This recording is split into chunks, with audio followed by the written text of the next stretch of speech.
नमस्कार मेरे प्यारे साथियों, मैं मनीष कुमार आप लोग को स्वागत करता हूँ अपना यूट्यूब चैनल जीएस एनालिसिस पे।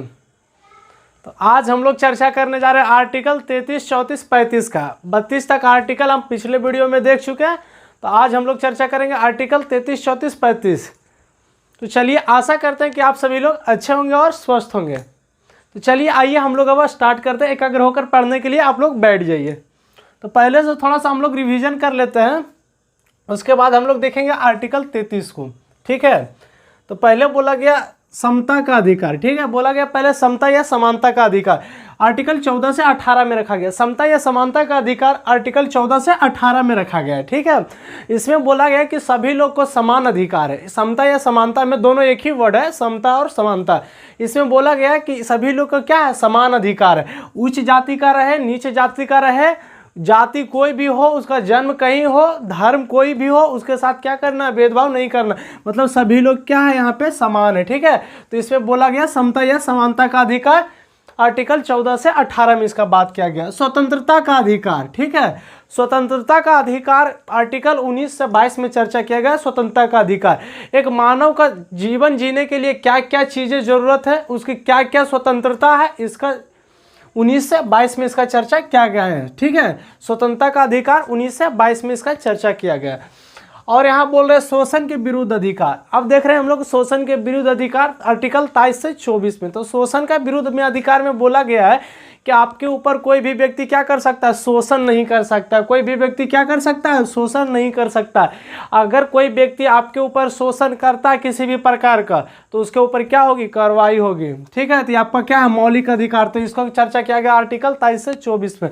अब बोल रहा धर्म की स्वतंत्रता आर्टिकल 25 से 28 में बोला गया धर्म की स्वतंत्रता। तो धर्म की स्वतंत्रता क्या है, इसमें आप किसी भी धर्म को मानने के लिए क्या है, बाध है। धर्म की स्वतंत्रता में बोला गया मेरे प्यारे साथियों कि आप कोई भी धर्म मानने के लिए क्या है, वाद है। ठीक है, लेकिन आप किसी व्यक्ति को धर्म परिवर्तन नहीं करा सकते। आप कोई भी धर्म मान सकते, लेकिन आप किसी व्यक्ति को जोर जबरदस्ती धर्म परिवर्तन नहीं करा सकते। अगर आप ऐसा कराते हैं तो आपके ऊपर कार्रवाई की जाएगी। इसीलिए इसका बोला गया धर्म परिवर्तन आर्टिकल 25 से 28 में। ठीक है, और यहाँ बोला गया संस्कृति एवं शिक्षा संबंधित अधिकार। संस्कृति एवं शिक्षा संबंधित अधिकार आर्टिकल 29 to 30 में इसका चर्चा किया गया। संस्कृति एवं शिक्षा संबंधित अधिकार अनुच्छेद 29 to 30 में इसका चर्चा किया गया है। ठीक है, संपत्ति का अधिकार। संपत्ति का अधिकार का चर्चा आर्टिकल 31 में किया गया है। आर्टिकल 19F का ये पार्ट है। ठीक है, आर्टिकल 19F का पार्ट है, जो कि आर्टिकल 31 में इसका चर्चा किया गया है कि आपको संपत्ति रखना एक क्या है, कानूनी अधिकार। पहले क्या था, मौलिक अधिकार था, लेकिन इसको कानूनी अधिकार बना दिया गया आर्टिकल 301 के तहत 44वां संविधान संशोधन अधिनियम 1978 द्वारा। ठीक है, इसको क्या बना दिया गया, कानूनी अधिकार बना दिया गया। लेकिन आप कोई भी संपत्ति खरीदने के लिए क्या है, बाध है। कोई भी संपत्ति आप खरीद सकते हैं। अगर आपका कोई निजी व्यक्ति अगर आपका संपत्ति पे अधिकार करता है या किसी भी तरह का वर्चस्व जमाता है, तो उसके लिए क्या करेगी, संविधान आपकी रक्षा करेगी। लेकिन यही आपकी सरकार जो संपत्ति है, अगर वहां से रेलवे गुजार रही है या कोई सड़क गुजार रही है, अगर आपका खेत बीच में आ जाता, आपका जमीन बीच में आ जाता, तो वहां पे क्या हो जाएगा, संपत्ति जो है कानूनी अधिकार बन जाएगा। आपको देना पड़ेगा, इसके बदले आपको मुआवजा मिल सकता है। ठीक है, तो यहाँ बोला गया संपत्ति का अधिकार। और संवैधानिक उपचार क्या है, संवैधानिक उपचार साथ में देख रहे हैं हम लोग। संवैधानिक उपचार मतलब कि इसमें रीट की बात की गई कि रीट 5 प्रकार और क्या होता है और क्या किस किस चीज़ पे आपको रीट लाया जा सकता है। तो ये हम पिछले वीडियो में आर्टिकल 32 को विस्तार से देख चुके हैं। आप पिछले वीडियो को जाकर देख सकते हैं, रिवाइज कर सकते हैं। ठीक है, तो यहाँ बोला गया संवैधानिक उपचार आर्टिकल 32 में कि रीट कितने प्रकार के होते हैं, रीट का क्या क्या मायने हैं, इनका क्या क्या काम है, रीट कब कब लागू हो सकता है, इसको कब कब लगाया जा सकता है।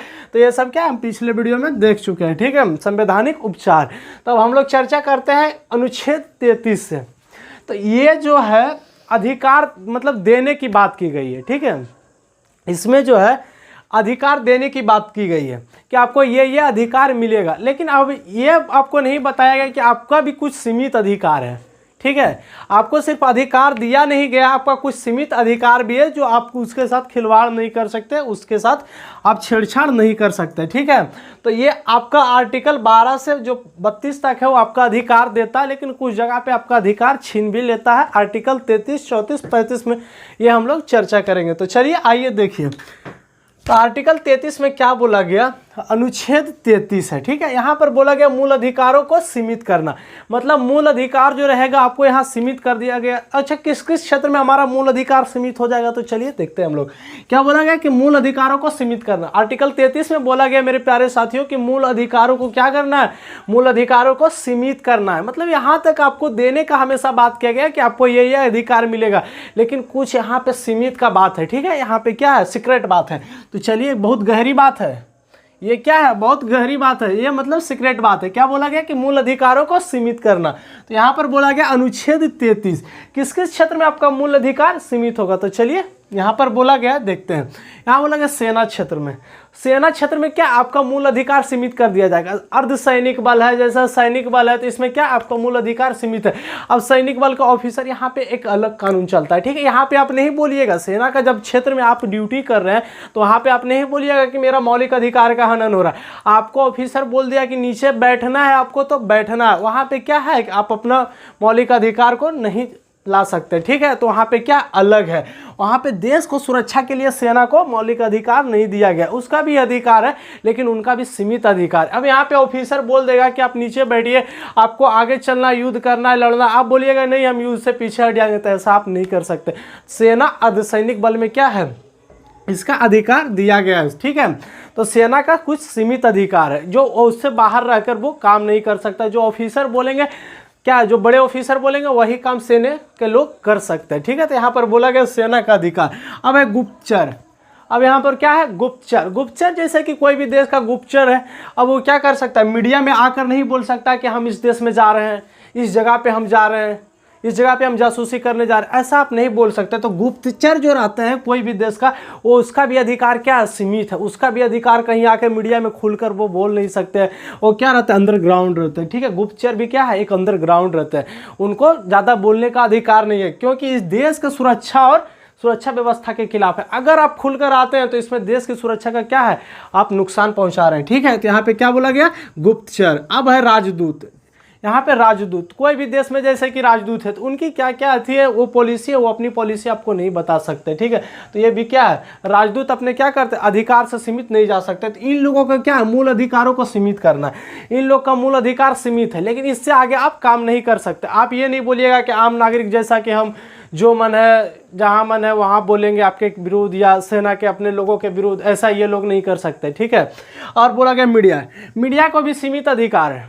ठीक है, मीडिया को भी सीमित अधिकार है, लेकिन मीडिया कभी कभी अपने सीमित अधिकारों से बाहर आकर अपने प्रयोग कर देती है। जैसे कि कहीं पे भी कोई भी मीटिंग हो रहा है, अब वो मीटिंग में जाकर मीडिया क्या करे कि उसको लाइव चला दें कोई भी चीज़ को, तो ये गलत है। मीडिया को भी क्या है, सीमित अधिकार। अब जैसे कि कोई भी गुप्त मीटिंग हो रहा है या कोई भी चीज़ हो रहा है, तो उसको भी क्या है, मीडिया को नहीं दिखाना, उसको क्या करना है, मीडिया को उस जगह पहुंचना ही नहीं है। मीडिया बोलेगा हम पहुंचेगी, तो ऐसा नहीं होगा। मीडिया को भी क्या है, सीमित अधिकार है। उसके बाद चीज़ों को बाहर खुलकर आने के बाद, जैसे हमारे सर्जिकल स्ट्राइक हुए, तो सर्जिकल स्ट्राइक को मीडिया पहले हाईलाइट कर देती कि नहीं सर्जिकल स्ट्राइक होने जा रहा है पाकिस्तान में, तो कभी सर्जिकल स्ट्राइक हो पाता पाकिस्तान में, नहीं हो पाता।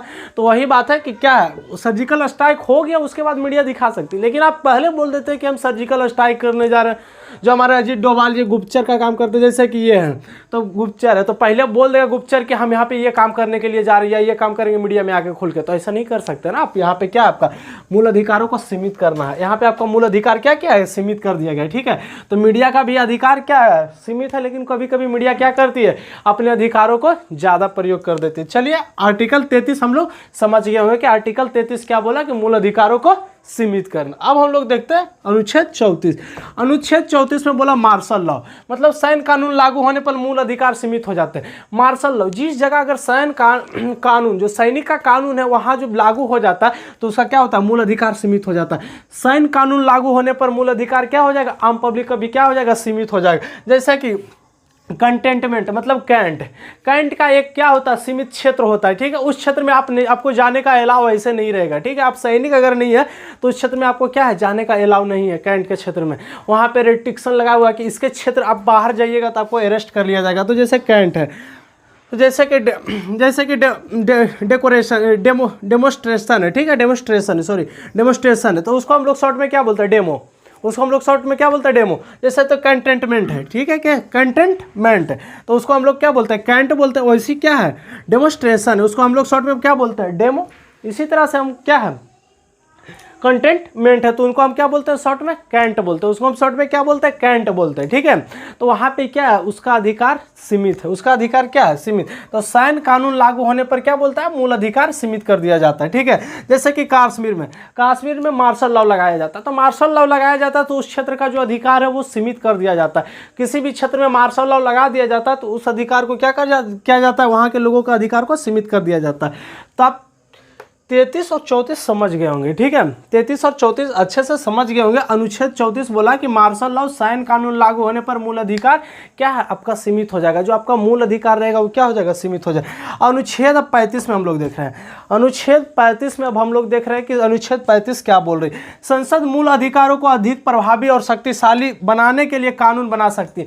मतलब इसमें बोला गया कि संसद मूल अधिकारों को अधिक प्रभावी और शक्तिशाली, क्या बोला कि संसद मूल अधिकारों को अधिक प्रभावी और शक्तिशाली बनाने के लिए कानून बना सकती है। मतलब वर्तमान में, मतलब अभी प्रेजेंट में नहीं, मतलब वर्तमान में, मतलब भविष्य में क्या है, वर्तमान में मतलब कि अभी नहीं, मतलब भविष्य में कभी, भविष्य में अगर संसद चाहे कि हमारा मूल अधिकार और अच्छा हो, जैसे कि वहाँ पे कुछ संशोधन किया जा सकता है। अभी कितना बार संशोधन हो चुका है, जैसे कि संपत्ति के अधिकार में संशोधन हो चुका है 300 का ए के तहत 44वां संविधान संशोधन अधिनियम 1978 द्वारा इसको संशोधन किया गया, संपत्ति का अधिकार, ठीक है। 19F से हटाकर इसको आर्टिकल 31 में रख दिया गया। तो यहाँ पर बोला गया कि संसद मूल अधिकारों को अधिक प्रभावी और शक्तिशाली बना सकते हैं भविष्य में, आने वाले भविष्य में, कि आपको और लोगों का क्या क्या मूल अधिकार होगा, उसको क्या करेगी कि संसद चाहेगी तो उसको संशोधन करके और आपको अच्छे मूल अधिकार दे सकती है। जहां पर क्या है, इसको बोला गया पॉजिटिव चेंजिंग, मतलब पॉजिटिव चेंजिंग कि आपको पॉजिटिव वे में लेकर जाना चाहती है, ठीक है। ये नहीं कि आपका और मूल अधिकार को छीन लेगी, संसद ऐसा नहीं कर सकती, मूल अधिकार को छीन नहीं सकती, लेकिन उसको शक्तिशाली और प्रभावी क्या कर सकती, बना सकती। भविष्य में उसको शक्तिशाली और प्रभावी क्या है, बना सकती। तो संसद मूल अधिकारों को अधिक प्रभावी और शक्तिशाली बनाने के लिए कानून बना सकती, मतलब संसद क्या कर सकती, इसके ऊपर कानून बना सकती, इसके ऊपर क्या कर सकती है, संसद कानून बना सकती। कब, इसको और शक्तिशाली और प्रभावी बनाने के लिए इसको कानून बना सकती। यह नहीं कि हमारा मूल अधिकार ये है और इसको और सीमित कर दीजिए, आप ऐसा आप नहीं कर सकते। तो यहाँ पर आप देख चुके होंगे आर्टिकल 33 और 34 और आर्टिकल 35 हम लोग चर्चा कर चुके हैं। तो यहाँ पर बोला गया, आर्टिकल फिर से एक बार रिवाइज कर लेते हैं आर्टिकल 33 को। यहाँ बोला गया कि मूल अधिकारों को सीमित करना। आर्टिकल 33 क्या बोलता है कि मूल अधिकारों को सीमित करना। किस किस क्षेत्र में मूल अधिकारों को सीमित करना, तो सैन्य के क्षेत्र में, गुप्तचर के क्षेत्र में, राजदूत के क्षेत्र में, मीडिया के क्षेत्र में, ठीक है। मीडिया के भी क्षेत्र में क्या करना, मूल अधिकारों को सीमित करना। और यहाँ बोला गया अनुच्छेद 34, अनुच्छेद बोला गया मार्शल लॉ, मतलब सैन्य कानून लागू होने पर क्या है, मूल अधिकार सीमित कर दिया जाता है। मतलब आपका जब सैन्य कानून जिस एरिया में जैसे कि कंटेनमेंट है, वहाँ जैसे कि करंट है, तो वहाँ का क्या है, सीमित क्षेत्र है जो वहाँ का क्या है, वहाँ पे क्या होता है, सैन्य कानून लागू हो जाता है तो वहाँ के लोगों का मूल अधिकार सीमित हो जाता है, ठीक है। जैसे कंटेनमेंट है, जैसे कश्मीर में मूल ये मार्शल लॉ लागू हुआ था तो वहाँ के लोगों का क्या हुआ था, वहाँ के लोगों का क्या होता, वहाँ मार्शल लॉ लागू हुआ था तो वहाँ के लोगों का जो अधिकार था वो क्या होता, सीमित हो गया था। उसी तरह अनुच्छेद 35 में बोला गया तो संसद मूल अधिकारों को क्या कर सकती है, अधिक शक्तिशाली और प्रभावी बना सकती है, उसमें संशोधन करके, उसमें क्या करके कानून बना सकती है, संशोधन करके। लेकिन उसको बनाना किस वे में, पॉजिटिव चेंजिंग में, पॉजिटिव वे में बनाना, ना कि उसको नेगेटिव वे में। नेगेटिव वे में बनाइएगा तो यह नहीं चलेगा, आपके खिलाफ क्या करेगी, जनता आंदोलन कर देगी। तो यहाँ पे क्या है, जनता का ये अधिकार है। तो यहाँ क्या बोला गया कि पॉजिटिव वे में आप क्या कर सकते हैं, संसद आने वाले भविष्य में कानून बना सकती है इस पर। तो चलिए यहीं पे मेरा वीडियो खत्म होता है। तो अगर वीडियो अच्छा लगा तो लाइक करें, शेयर करें, कमेंट करें और इसको हमेशा आप रिवाइज करते रहिए। अगले पार्ट हम भाग 4 लेकर आएंगे। भाग 4 में अब हम लोग आर्टिकल 1 से 35 तक चर्चा कर चुके हैं।